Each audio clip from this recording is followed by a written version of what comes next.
1997년생의 천재 미드필더라고 불리는 백승호 선수가 2015년 7월부터 2017년 8월까지 속했던 스페인의 축구팀 바르셀로나 B, 마찬가지 바르셀로나 B 출신 미드필더로 현재는 일본의 빗셀 고베팀에서 활약 중인 스페인 출신 세르지 산페르가 최근 자신이 뛰고 있는 나라 일본에 대해 극찬을 해 화제가 됐습니다. 그는 지난 10일 스페인 언론 마르카와의 인터뷰에서 일본은 매우 청결한 나라로 최근 몇 주 동안은 감염 확진자가 급증했지만 많은 사람들이 정상적으로 생활하고 외출도 자유롭게 하고 있다. 지금까지 이번 사태에 잘 대응하고 있고 아직 최악은 아니라고 생각한다 고 언급했습니다. 또한 일본과 스페인을 비교하는 질문에는 두 나라의 문화가 많이 다른데 일본에서는 안전거리를 두고 이야기를 하고 볼키스를 하지 않는다. 덕분에 우리는 식당에서 식사를 할 수 있다 고 답하며 일본이 스페인보다 확진자가 적은 이유에 대해 설명했습니다. 여기서 볼키스는 유럽이나 라틴 아메리카에서 친근함을 나타내는 인사성 제스처로 이번 사태가 확산되는 가운데 조심해야 할 것 중 하나로 꼽히고 있는 문화죠. 그런데 산페르의 인터뷰 내용을 다시 한번 살펴보면 일본을 극찬하면서 비교하는 나라가 바로 자신의 고국인 스페인입니다.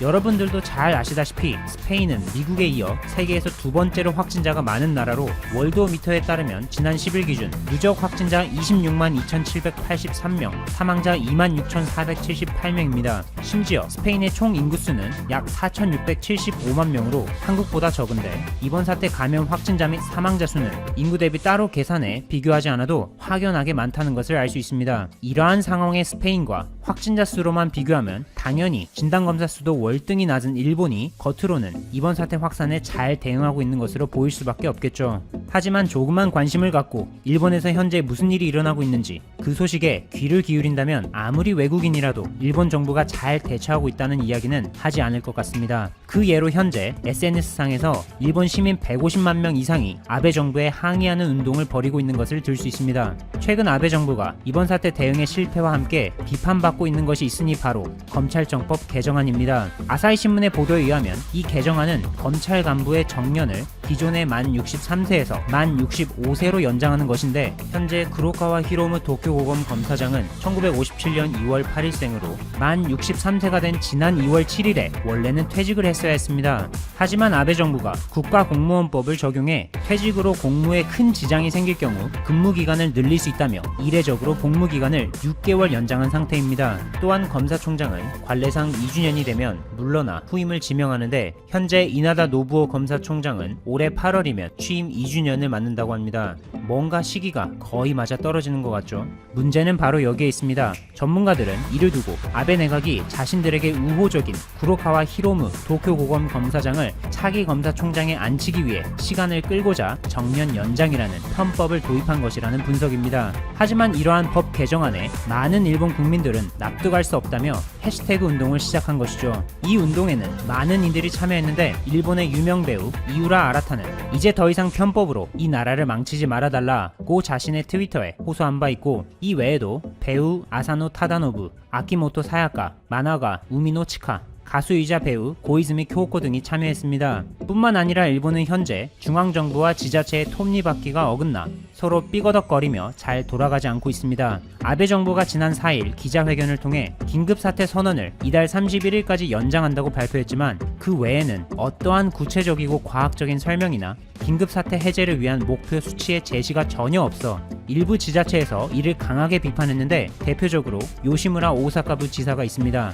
이대로는 안 되겠다고 판단한 요시무라 지사는 독자적으로 오사카 모델을 만들어 아베 정부의 주먹구구식 대처와는 다르게 구체적이고 명확한 수치를 제시하며 시민들의 불안감과 불만을 해소하려 적극 행동에 나섰습니다. 이 외에도 일본에서 가장 많은 감염자가 발생했던 홋카이도에서 역시 스즈키 나오미치 도지사가 자체적으로 일찍이 긴급사태를 발령하여 휴교령을 내리는 등 아베 정부보다 훨씬 발빠르게 대응에 나서 타 지역에 비해 매우 잘 막았다는 평가를 받고 있습니다. 그동안 일본 중앙정부의 대처가 얼마나 답답하고 안이했으면 지자체에서 각자의 모델을 만들어 제시하는 등 독자 노선을 걷기까지 이르렀을까 싶네요. 일본의 현지 언론 JB 프레스는 최근 미국의 정치 컨설팅 회사에 의뢰해 지난 2월 초부터 5월 4일까지 주요 정치인들의 발언, SNS 사용자의 반응 등을 빅데이터로 분석해 차기 총리 후보로 유력한 4명의 정치인을 소개한 바 있는데, 여기에는 아베 신조 현 일본 총리와 고이케 유리코 도쿄 도지사를 비롯해 이번 사태 대응으로 지지도 및 인기가 급상승한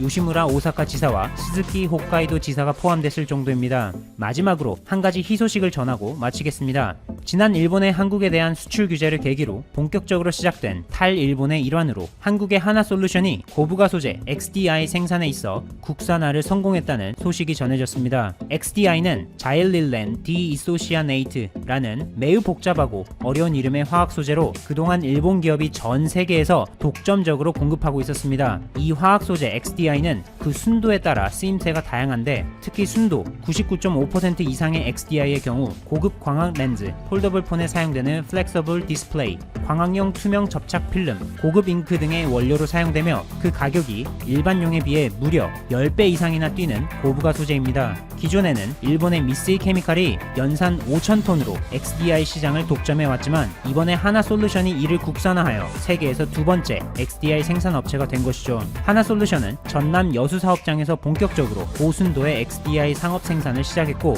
연간 1,200톤을 생산할 계획이며 앞으로 일본이 독점하던 시장에서 치열하게 경쟁할 준비를 끝마친 것으로 보입니다. 탈일본화의 대명사인 반도체 소재를 포함해 여러가지 핵심 소재 분야에서 일본에 대한 의존도를 최대한 낮출 수 있기를 앞으로도 기대해봅니다. 감사합니다. 최고킹이었습니다.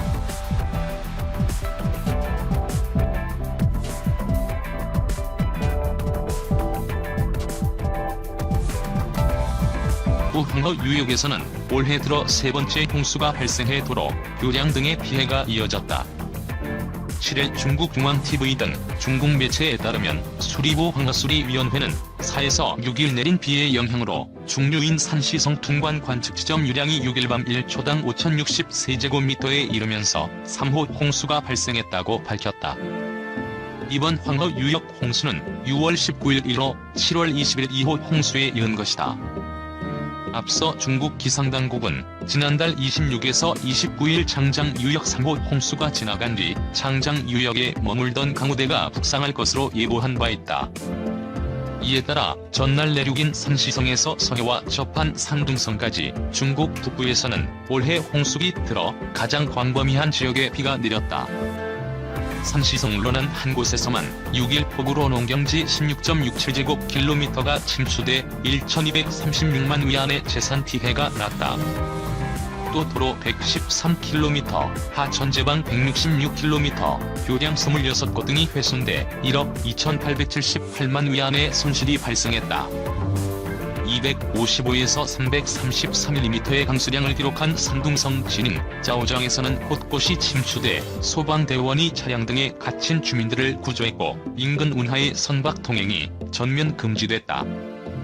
중국에서 두 번째로 큰 폭포인 산시성 후과우 폭포 관광지는 안전상의 이유로 지난 5일 오후 임시로 문을 닫는 등 관광시설 폐쇄도 이어졌다.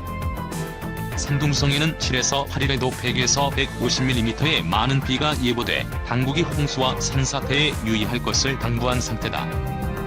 이밖에 남부 윈난성 부월에서는 산사태가 가옥을 덮쳐 주민 한 명이 숨지기도 했다. 반면 장장 유역 홍수 통제의 핵심 역할을 하는 산샤댐 수위는 이날 오후 8시 기준 158.96m로 소폭 하락했다. 1초당 유입 수량은 26,000세제곱미터이고 방류량은 31,500세제곱미터로 댐을 빠져나가는 물의 양이 5,500세제곱미터 더 많다.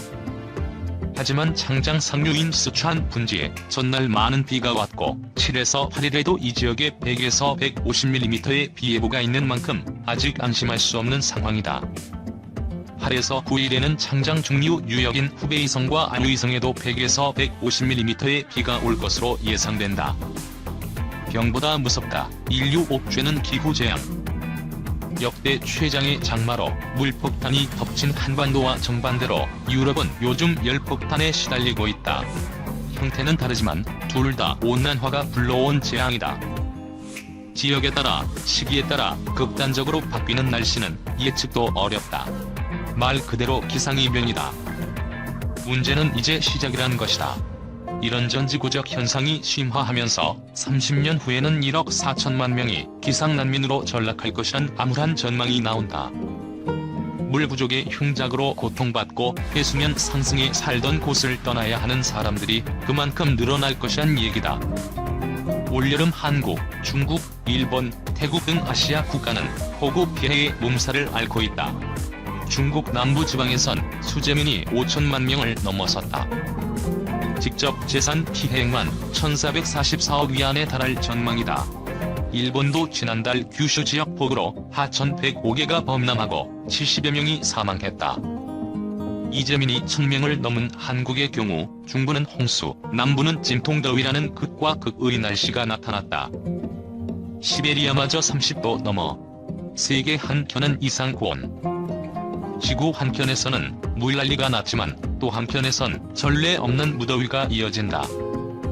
미국 남서부에서 40도를 넘는 폭염이 이어지는 가운데 캘리포니아 남부에는 대형 산불까지 발생했다. 현장에 2260명의 소방관이 투입됐지만 불길은 좀처럼 잡히지 않았다. 유럽은 역대급 폭염으로 비상사태까지 발동했다. 지난달 30일 스페인 국립기상청은 북부 해양도시 산세바스티안이 관측 이래 최고치인 42도를 기록했다고 밝혔다. 프랑스는 전체 도시의 3분의 1에 폭염 경보가 발령됐다. 여름에도 서늘해야 할 북극과 러시아 시베리아도 이상 고온에 시달리고 있다.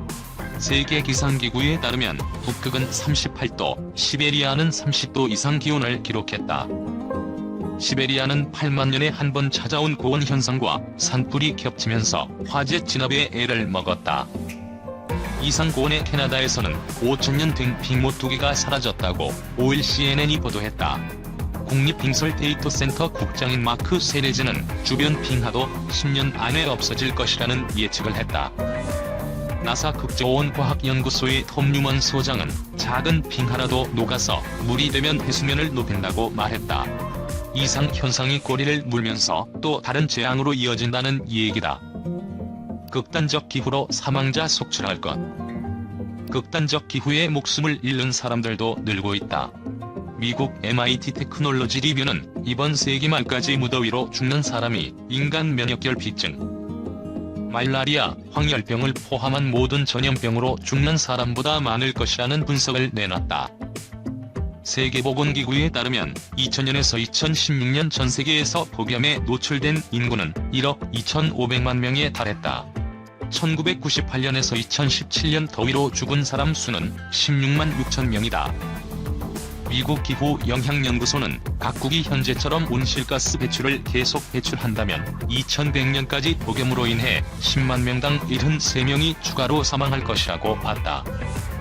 그나마 여유가 있는 나라들이 에어컨 설비와 도시 냉방센터를 늘린다는 전제 아래 나온 수치다.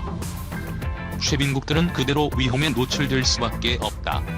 미기후영향연구소는 방글라데시, 파키스탄처럼 덥고 빈곤한 일부 지역에서는 2100년 사망률이 10만 명당 200명에 달할 것으로 봤다.